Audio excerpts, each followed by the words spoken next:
Shalom, ninakusalimu kwa jina la Yesu mwana wa Mungu aliyejaa nuru, mkombozi wa vyote vinavyoonekana na hata vile visivyoonekana. Leo nataka nizungumze na mtu ambaye anaota ndoto ya kupanda mlima. Kama si wewe, basi jirani yako inawezekana anasumbuliwa na ndoto ya kupanda milima. Tafadhali mshirikishe ujumbe huu, utaweza kumsaidia kwa sababu Mwenyezi Mungu anatuma ujumbe muhimu kwake ili apate kujiokoa katika kipindi kinachokuja mbele yake. Ghafla inakujia ndoto inayokuonyesha ya kwamba unashindwa kupanda mlima, au unapanda mlima kwa tabu na kwa maumivu sana, au kila ukijaribu kupanda mlima unarudishwa nyuma, unajaribu kupanda mlima unashindwa. Mwingine anaota ya kwamba anajaribu kupanda mlima, anaita watu wamsaidie, lakini watu wa kumsaidia hawapo, yuko peke yake, anajaribu kupanda mlima anashindwa. Tafadhali naomba, kabla hujaweza kusikiliza ujumbe huu, naomba unisapoti kwa kusubscribe,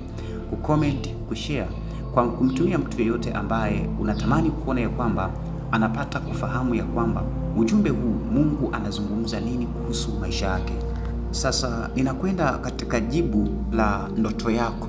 Jambo la kwanza, wewe ni mtu mwenye maono makubwa. Nini tafsiri ya mlima? Mlima ni maono ulionayo, ndoto ulionayo. Sijui wewe ni nani ambaye unasikiliza ndoto hii kwa sasa. Wenda una ndoto ya kuoa, una ndoto ya kuwa mfanyabiashara. Kuna kitu unataka kukifanya, ama kuna kitu unataka kukiingiza katika maisha yako ili kikufanye kuwa juu, kikufanye kufika mbali. Unaamini kupitia hicho kitu kitakufikisha mahali fulani. Wewe ni mwanafunzi, labda unasoma, basi unaamini hayo masomo kuna mahali fulani yatakufikisha. Sasa ndoto inakuja inakuonyesha huo mlima unaopanda huwezi kuupanda, au unavyopanda unakuta watu wanashindwa kukusaidia, unashindwa kupanda ule mlima. Kwa hiyo wewe ni mtu mwenye maono ya kuwa juu.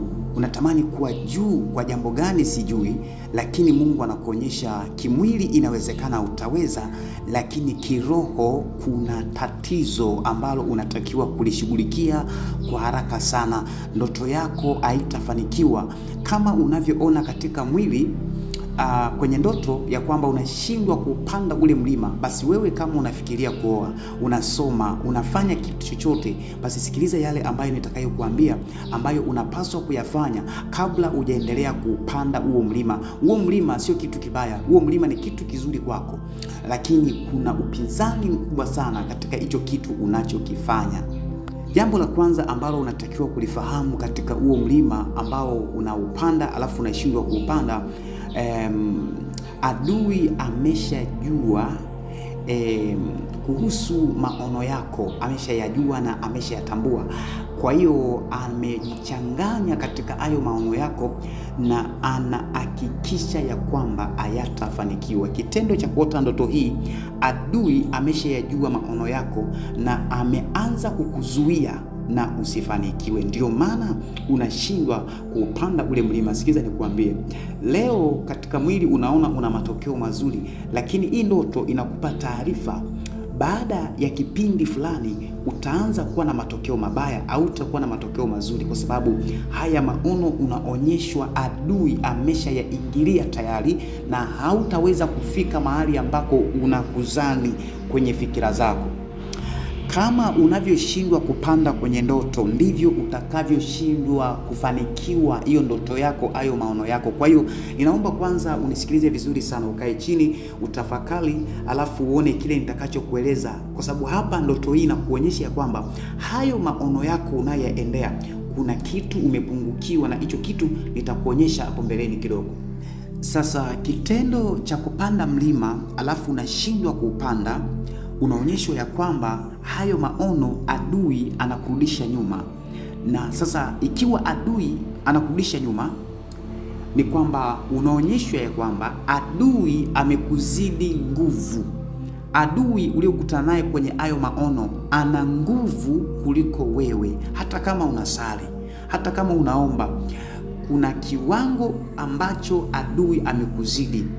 Ngoja nikwambie, pia upandaji wa mlima, unapanda unakaa chini, unapanda unakata tamaa, yani unasikia miguu inauma.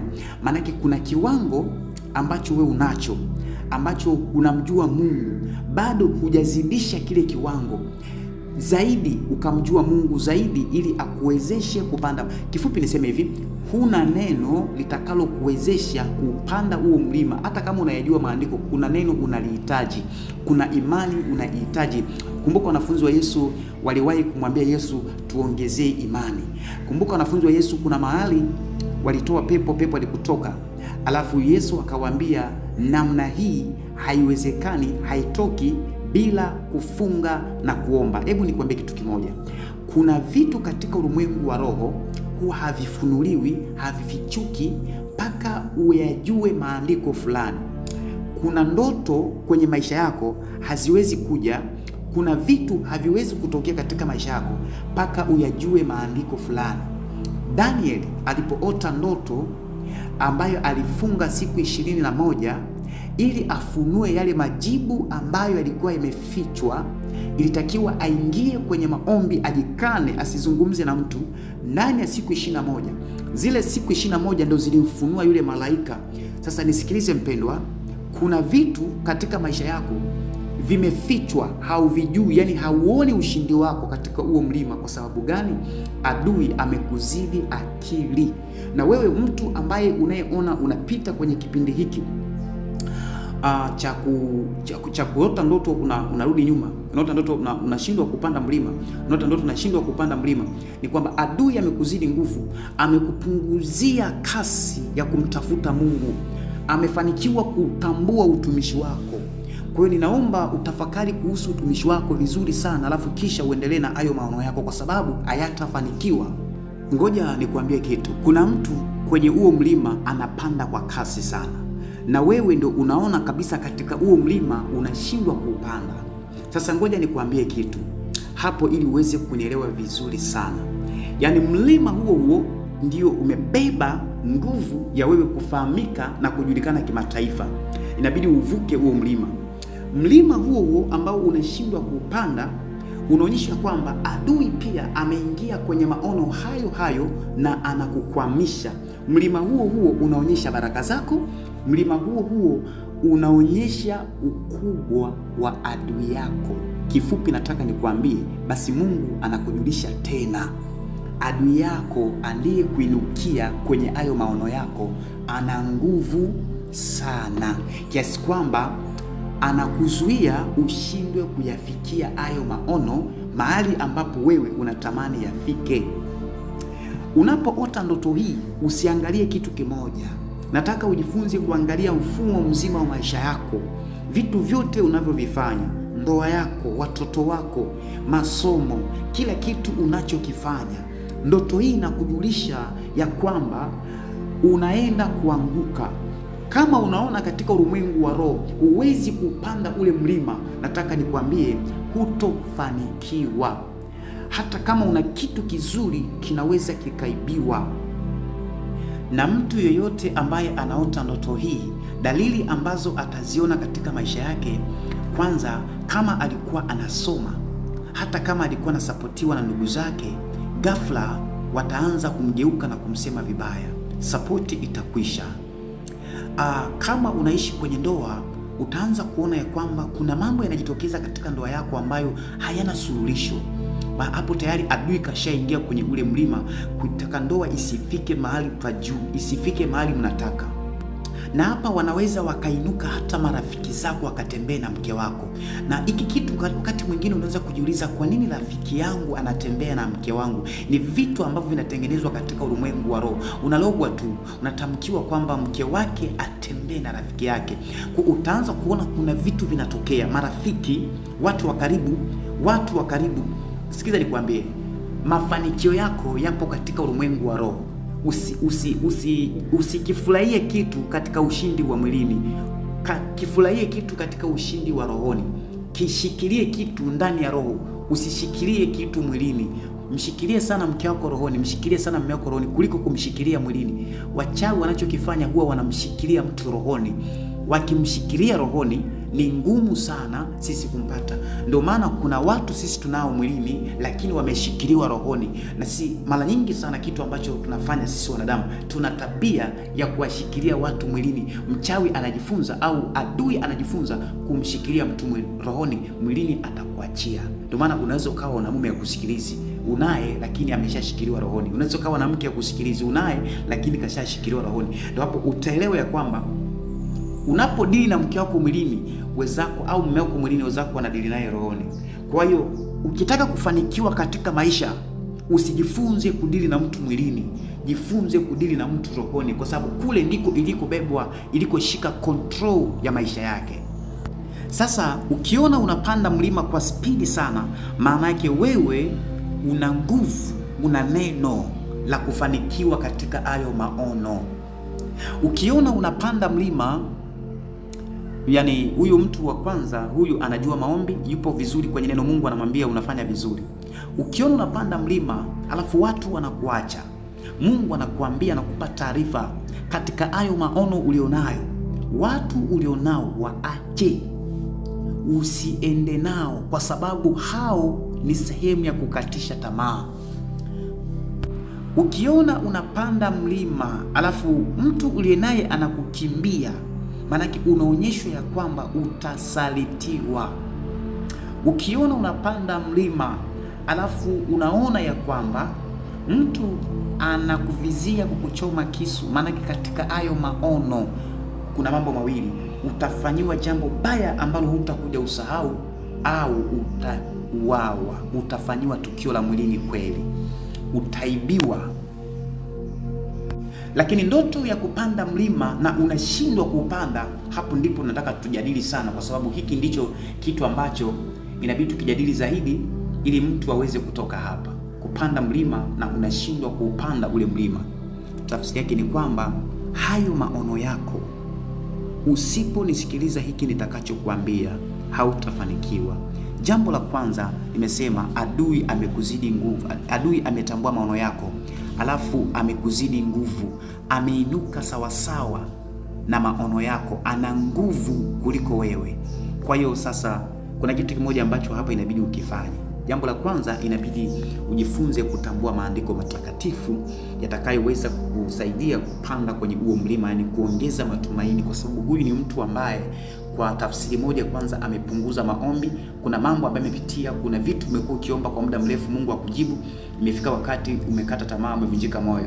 Sasa hebu niseme kwamba usikate tamaa, hebu sikiliza haya maandiko yanayotakiwa kukunyanyua katika huo mlima. Katika maandiko haya ambayo nakwenda kusoma, nataka nikuonyeshe kwamba wakati mwingine Mungu ananyamaza ili kukufundisha. Ukisoma katika kitabu kile cha Isaya 42 mstari ule wa 14, anasema, siku nyingi nimenyamaza kimya, nimenyamaza nikajizuia, sasa nitapiga kelele kama mwanamke aliye katika kuzaa, nitaugua na kutweka pamoja. Anasema, nitaharibu vilima na milima, nitakausha vyote vimeavyo, nitaifanya mito ya maji kuwa visiwa na kuyakusanya maziwa ya maji. Sasa nisikilize vizuri, Biblia inasema ya kwamba nitakausha vyote vimeavyo. Sasa maandiko matakatifu yanakuonyesha ya kwamba katika hayo maono kuna vitu vinajitokeza. Yaani huo mlima kwako ni sahihi, lakini kuna maana ndio nasema kuna vitu vitajitokeza. Mungu amenyamaza kwa muda mrefu, kuna vitu vinajitokeza katika maisha yako ili kuzuia hayo maono. Kuna vitu vinajitokeza. Kama kuna watu walikuwa nakusaidia, kuna sababu zinatokea. Hivi ni vitu vimeavyo. Sasa inabidi utambue ya kwamba Mungu anaweza kuziharibu sababu zinazoinuliwa na watu waliosema watanisapoti haya maono yaweze kufika mahali ambapo yanatakiwa kufika. Nataka nikuambie, adui anapogundua ya kwamba maono yako yanaenda kutimia, huwa anadili na chanzo kinachosimamisha hayo maono. Kwa hiyo nataka nikuambie kitu kimoja, wakati watu wanakusapoti, ama watu wamesimama na wewe katika hayo maono, kitu cha kwanza, kamata mioyo yao ombea, waombee sana, ili waendelee kusimama kwenye hiyo nafasi ya kukusaidia, kwa sababu leo wanakuahidi watakusaidia, leo wanakuahidi watasimama na wewe.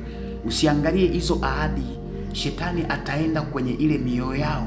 Kitabu cha Malaki anasema nitageuza mioyo yao. Kuna watu wameahidiwa vitu, adui akaenda akageuza mioyo yao, ikaangalia upande mwingine. Wamesahau zile ahadi walizokuahidi. Hata kama mwanaume alikuambia nakupenda, leo kashasahau. Hata kama mwanamke alikuambia nakupenda, leo kashasahau, kwa sababu adui anakwenda kwenye moyo wa mtu, kwenye roho ya mtu, anageuza. Sasa wewe kama kuna watu wanakusapoti, hauwezi kuwaombea, kuwaweka kwenye maombi. Huyu unaimwota kwenye mlima, anaotesha vitu, anaotesha magomvi, ghafla wale watu wanakuchukia, ghafla wale watu wakupendi. Sasa unatakiwa kumlilia Mungu, sio kulalamika tena. Mlilie Mungu. Inawezekana wakati wanakusapoti kuna uzembe ulionyesha. Kuna watu kwa sababu ya maono yako wanaweza wakafa, wanaweza wakapata magonjwa. Kuna watu wamekuahidi tu watakusapoti. Haujui adui namna anavyopinga wewe kufika mlimani, kufika juu. Kwa hiyo wote watakaojaribu kusimama na wewe, adui atawaua. Kushuhudia mtu mmoja alipata tatizo kubwa sana kwa sababu alimwambia mwanamke mmoja, nataka nikusaidie. Kumbe nyuma yake kulikuwa kuna mizimu ambayo ilikuwa haitaki yule dada afike mahali pa juu. Sasa ikapiga saratani yule mtu, akamaliza mali zake zote, vitu vyake vyote. Haujui kwamba watu wanaposimama na wewe unawaingiza kwenye matatizo, kwa sababu wewe ni mtu ambaye katika ulimwengu wa roho unazuiliwa. Hakuna kufanikiwa, hakuna kufika mahali popote. Jambo lingine unalotakiwa kulifanya unapokuwa unaota ndoto kama hii, utafungua kitabu cha Isaya 41 mstari wa 10. Anasema usiogope, kwa maana mimi ni pamoja nawe, usifadhaike, kwa maana mimi ni Mungu wako. Jambo hili lishike sana katika moyo wako. Usianze kufikiri, usianze kuogopa, usianze kumhisi Mungu vibaya. Mabaya yanapotokea, usianze kuamini huu ndio mwisho wangu. Anasema usifadhaike. Katika hicho kipindi tengeneza imani kubwa ya kwamba Mungu yuko pamoja na wewe. Hili ufanikiwe unahitaji imani. Hili upande huo mlima unahitaji imani. Huo mlima hawapandagi kwa wasiwasi, kwa mashaka. Huo mlima hawapandagi kwa kusema kwamba sijui kama mimi nitamaliza kusoma, sijui kama mimi kweli nitakuwa mfanyabiashara mkubwa. Hebu kiri imani yako. Anasema mimi ni Mungu wako, nitakutia nguvu, na nitakusaidia, na nitakushika mkono wa kuume wa haki yangu. Haya ndiyo maandiko ambayo unatakiwa kusoma kwenye hizo nyakati. Unatakiwa kumwinua Mungu kisawasawa. Anasema mstari wa 11, tazama wote walioona hasira juu yako watatayarika na kufadhaika. Watu washindanao na wewe watakuwa sio kitu na kuangamia. Haya ndiyo maandiko ambayo unatakiwa kuyatumia katika hicho kipindi, kumwinua Mungu na sio kuinua hilo jambo, hilo tatizo ambalo unapitia. Inabidi utambue ukuu wa maandiko matakatifu. Anasema hao wanaoshindana na wewe, hao wanaokuonea hasira. Huwezi kuwa na ndoto ya maono makubwa, wasijitokeze watu wasikuonea hasira, wasitokeze watu wasihangaike na wewe, wasitokee watu wasishindane na wewe, wasitokee watu watakaotaka kuhakikisha kwamba unaanguka. Sasa wewe hakikisha kwamba unainua haya maandiko. Kila anayepigana nami hatafanikiwa, kwa sababu Bwana yu upande wangu, amenishika mkono wa kuume ili kunisaidia na kunifikisha. Mungu anakuonyesha kwamba mlima unaopanda ni kweli unaelekea juu, lakini hautafika kwa sababu kuna maandiko umeyasahau, na kuna maandiko unashindwa kuyasoma. Unasikiliza watu wanavyokuambia kwamba hautafanikiwa, unasikiliza vitisho vya maisha na mambo mengine. Usiangalie hivyo, angalia ukuu wa maandiko. Maandiko matakatifu yana nguvu kuliko fedha, yana nguvu kuliko ufadhili wa mtu yoyote. Biblia inasema katika mstari wa 12, utawatafuta wala hautawaona, wale watu wanaopigana na wewe, anasema utawatafuta hautawaona, kwa sababu ya wewe unasimama na maandiko. Ukiacha maandiko, hawa watu utawaona tu. Anasema watakuwa si kitu, watakuwa kama kitu kisichokuwa. Wale waliofanya vita juu yako hawatafika mahali popote. Anasema watakuwa si kitu kisichokuwa, hawatakuwa kitu chochote. Kwa sababu gani? Sababu wewe ulipopanga hayo maono yako haujapunguza kasi ya maombi. Milima inajitokeza baada ya kupunguza maombi. Tunahitaji backup ya kiroho, tunahitaji msukumo wa kiroho. Una maono, kila kitu ulicho nacho, hakuna kitu kinaendaga tu, hakuna kitu kinaendaga tu. Adui ili amwingize Adamu kwenye dhambi, amwingize Adamu kwenye kuzaa kwa uchungu, amwingize Adamu kwenye kula kwa jasho, alimpunguza kwenye kusikiliza sauti ya Mungu. Hata wewe kuna namna umepunguzwa, ndio maana unaota hii ndoto ya milima. Kuna namna umepunguzwa. Yaani unajua, kama unanisikiliza vizuri, una masikio ya kusikia, unanielewa. Kuna namna umepunguzwa, alafu Mungu anakuambia una maono. Yaani mbingu inajua kabisa una maono, ndo huo mlima. Alafu inakuambia katika huo mlima unashindwa kupanda. Kuna kitu adui kajiingiza kwenye hayo maono, anakuzuia yasifanikiwe. Chochote unachokifanya, kitendo cha kuota unapanda mlima unakaa chini, maanake wewe ni mtu ambaye sasa unakata tamaa sana kuhusiana na hayo maono. Hebu tamka maneno haya, sema: Bwana Yesu, ninaomba unisaidie. Ninashukuru kwa sababu kuna maono umeyaweka ndani yangu, na maono haya wewe unayajua. Mungu wa mbinguni, inawezekana nimepunguza maombi, inawezekana nimepunguza kusoma neno lako, inawezekana nimekata tamaa na kuvunjika moyo. Ninaomba Bwana Yesu unisaidie. Inawezekana nimepunguza unyenyekevu, inawezekana nimepunguza kutenda haki. Ninaomba unisamehe, ninaomba unirehemu. Inawezekana nimekuwa na mizaa katika maandiko matakatifu, na sasa unanijulisha haya maono yana vita kali sana. Baba, katika jina la Yesu, usiponishika mkono, mimi najua haya maono hayatatimia, ila Mungu ukinishika mkono, haya maono yanakwenda kutimia kwa kishindo kikuu sana. Katika jina la Yesu ninaomba Mungu nisaidie. Ninaomba Mungu simama na mimi siku ya leo. Naomba Mungu niongoze katika maono haya, katika jina la Yesu na kwa damu ya mwana kondoo aliye hai. Baba, katika jina la Yesu Kristo, ninaomba neema yako inizunguke na nguvu zako zinitawale, katika jina la Yesu na kwa damu ya Yesu. Sema amen. Baada ya sala hii kukuombea, kama umetenda dhambi, tafadhali naomba uombe toba, kwa sababu ndoto hii inakujulisha hicho unachokihangaikia. Kama unavyoona unashindwa kupanda mlima, au utafanikiwa. Sasa kitu unachotakiwa kukifanya, pendwa, unatakiwa kufanya vitu vitatu nitakavyokuambia hapa, kwa sababu wewe ni mtu wa Mungu. Jambo la kwanza, tenga kipindi maalum cha kufunga na kuomba. Ombea hilo jambo, muombe Mungu akutie nguvu ili kuangusha au maadui waliojiingiza katika hayo maono yako na kukufelisha. Jambo la tatu, naomba utenge muda wa kusoma neno la Mungu, na baada ya kusoma neno la Mungu, tumia muda mwingi kulitafakari hilo neno. Usisome kisha na kufanya mambo mengine. Jambo lingine ni kushauri, zima simu yako wakati wa kusoma neno. Futa baadhi ya mitandao ambayo inakufurahisha, ambayo inakuchukulia muda kuliko kusoma maandiko matakatifu. Jambo la tatu, tenga muda wa kutafakari maandiko matakatifu kwa muda wa kutosha kwa siku, walau tenga muda. Jambo la tatu, la nne, usipende kuwa na marafiki wasiomwamini Mungu, wenye mizaa, na usipende kuingia kwenye meseji zao zenye mizaa. Jitenge na watu ambao unaona kabisa wakuongezei kitu, kwa sababu wewe wanakuingizia umaskini kwa sababu ya kupenda mizaa yao. Wanakuwa sehemu ya kufungulia mlango wa maadui ambao wanakwamisha maono yako.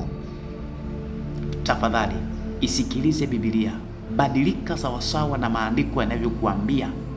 Fanya kile Biblia inasema. Warumi inasema wanaoongozwa na Roho au ni wana wa Mungu. Hakikisha unahudhuria ibada kwenye kanisa ambalo Roho wa Mungu amekuongoza. Ninaomba maombi ambayo unatakiwa kuyaomba, usiombe kama maombi haya ambayo nimekuombea. Tafadhali, maombi yake ni mazito sana. Tenga muda wa kuomba. Omba, alafu ukikaa rohoni, kitu ambacho Roho Mtakatifu anakifanya huwa anakuongoza jinsi ya kuomba.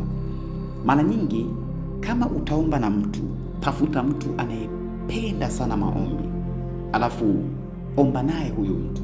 Mwambie, naomba unisaidie. Tafuta sehemu ambayo ni faraga kidogo, ambayo ina utulivu wa kutosha, ambayo haitakupa muda wa kutazama vitu vingi. Kama sehemu yako inakuruhusu kuwa na utulivu, omba. Jambo lingine, jitahidi sana kuingia kwenye maombi walao walisali moja au masaa mawili. Kama una nafasi, ombea tu hayo maono kwa muda kama wa masaa mawili. Alafu ukiona unachoka, unapata usingizi, ukae ukijua ya kwamba haya maono yanapingwa. Ukiona unaomba unaona ukavu, hiyo ndio vita, huo ndio mlima sasa unauona, ndio huo sasa. Kwa hakikisha hivyo vitu hauvisikii. Ukiona unazuiliwa kusoma Biblia, huo ndio mlima sasa unapitia. Naomba funika macho nikuombee na nikufungulie mlango wa kuingia kama kwenye hayo maombi. Baba, katika jina la Yesu, mtumishi wako uliyempa ndoto hii, inawezekana usiku akilala anaota ndoto kila wakati. Ni ujumbe ambao Mungu nampa ya kwamba maono yake yameingiliwa. Baba, ninaomba sasa huyu mtumishi wako, baada ya kusikia ujumbe huu, ninaamini ya kwamba amesikia. Mungu, huyu mtumishi wako umemwandikia kumweka juu, kumfanya kuwa juu. Mapepo yamekuja kumdhibiti, majini, mashetani yamekuja kufunga maono yake kama yapo ndani yake. Wakati huu ninapoomba katika jina la Yesu, yaanze kuondoka kwa damu ya mwana kondoo na kwa jina la Yesu Kristo lenye uhai. Kama kuna pepo wabaya wamekamata kichwa chako ili kuzuia maono, wanaanza kuondoka. Wamekamata kifua chako ili kuzuia ndoto, wanatoweka wote. Na wapiga upanga wa Roho katika jina la Yesu. Nuru ya Bwana inafunika kichwa chako. Maumivu yanapotea, maumivu ya kifua yanapotea, maumivu ya miguu yanatoweka, maumivu ya mikono katika jina la Yesu. Hali yoyote ambayo unapitia ni usingizi wa kipepo, usingizi wa mauti, usingizi wa giza, usingizi wa kishetani, unaondoka wote katika jina la Yesu na kwa damu ya mwana kondoo aliye hai. Moto wa Roho Mtakatifu unaanza kuangamiza kila nguvu iliyoshika tumbo lako, iwe ni kizazi. Tunatoa hiyo roho katika jina la Yesu na kwa damu ya mwana kondoo. Sasa natamka mashetani na mapepo yaliyotumwa kuhakikisha ya kwamba yanazuia nyota yanakufa, yanazuia baraka zako yanakufa, yanazuia ndoa yanakufa, yanakusumbua na kukuletea uharibifu yanakufa yote katika jina la Yesu. Ninaomba maombi ya kuwaua, hakika mnakufa kwa jina la Yesu. Ninawaapisha kifo kwa damu ya mwana kondoo. Mapepo wote wanakufa kwa moto wa Roho katika jina la Yesu. Wanateketezwa, wanaharibika, wote wanapigwa na moto wa radi katika jina la Yesu Kristo lenye uhai. Moto wa ajabu unawaangamiza kutoka mbinguni katika jina la Yesu. Moto wa Kristo, moto wa agano la Mungu, moto wa damu, moto wa damu na haribu mizimu yote, miungu ambayo ina maagano ya damu, ina maagano katika hiyo familia. Hamtakiwi kuoa, hamtakiwi kuolewa, hamtakiwi kufanikiwa, mnatakiwa kuumwa magonjwa mazito mazito, mnatakiwa kupitia changamoto. Tunavunja hiyo roho. Madhabahu za giza zote zinafutwa, zote zinavunjwa, zote zinaharibiwa, zote zinakatwa katika jina la Yesu na kwa damu ya mwana kondoo. Miungu ambayo imekufunga wewe, yote inaharibika, yote inakufa, yote inapigwa, yote inaharibika katika jina la Yesu Kristo na kwa damu ya mwana kondoo. Na achilia moto wa mbinguni kuharibu miungu ambayo imekamata kifua, imekamata kichwa, imekamata ufahamu, imekamata moyo, imekamata miguu, katika jina la Yesu Kristo lenye uhai. Na sasa na kutamkia huo mlima ambao ulikuwa unaota uwezi kuupanda katika ulimwengu wa roho, unakwenda kuupanda katika jina la Yesu Kristo. Na kutamkia unaenda kuendelea na ndoa, unakwenda kuendelea na uchumba, unakwenda kuendelea na masomo, unakwenda kuendelea na biashara, unakwenda kuendelea na kitu kizuri ambacho unakifanya. Changamoto unazifuta kwa jina la Yesu na kwa damu ya mwana kondoo. Na sasa natamka unakwenda kuendelea na biashara yako, unakwenda kuendelea na vitu vyako vyote unavyovifanya, na kutamkia unakwenda kuendelea katika jina la Yesu na kwa damu ya mwana kondoo ali hai. Na sasa na kufungua kwa jina la Yesu, na kufungua nafsi iliyokukamata na itoesha. Nafungua masikio, nafungua kinywa, nafungua ulimi, nafungua tumbo, nafungua nyayo, nafungua miguu. Mapepo mengi yanakufa sasa hivi kwa moto ulao katika jina la Yesu na kwa damu ya mwana kondoo. Asante Mungu, mtumishi wako amefunguliwa kwa jina la Yesu na kwa damu ya mwana kondoo. Waganga wamekuachia, mizimu imekuachia, upo huru kwa damu ya Yesu, kwa jina la Yesu. Amen. Hapa nimekuombea kidogo sana. Ninaomba tafuta muda wako ili uweze kuomba zaidi. Usiombe hivyo nilivyoomba mimi tu kidogo, naomba uombe zaidi. Unatakiwa kuwa na maombi marefu sana na sio maombi mafupi. Mungu akubariki sana kwa nafasi hii ya kunisikiliza na kuwa tayari kulisikiliza somo hili. Kama nilivyokuomba, usiache kunisapoti kwa kulike, kucomment, comment chochote ambacho unaona kwamba nimezungumzia ambacho kimekugusa. Unaweza kusema namna ambavyo nimegusa ujumbe huu, lakini pia nimezungumzia, unaweza ukashare, mtumie mtu ambaye anapitia ndoto kama hizi, atasaidiwa. Mungu ataweza kumsaidia. Mungu akubariki sana wewe ambaye umenifuatilia na mpaka wakati huu tumefika hapa. Mungu akubariki. Amen. Kwa mtu yeyote ambaye anahitaji kutuma sadaka au kuwasiliana na mimi ili kuweza kuzungumza zaidi na kumshauri, namba yangu ni 07108369 mwisho 10. Unaweza kuwasiliana nami ama kutuma sadaka yako kama ukiguswa ndani ya moyo wako. Jina langu naitwa Wilson Gido Ngonyani. Karibu sana, na utaendelea kusikiliza jumbe nyingi ambazo ninazituma kila wakati. Na kama una ndoto yako binafsi unataka nitafsiri, basi unaweza ukanitumia. Barikiwe sana.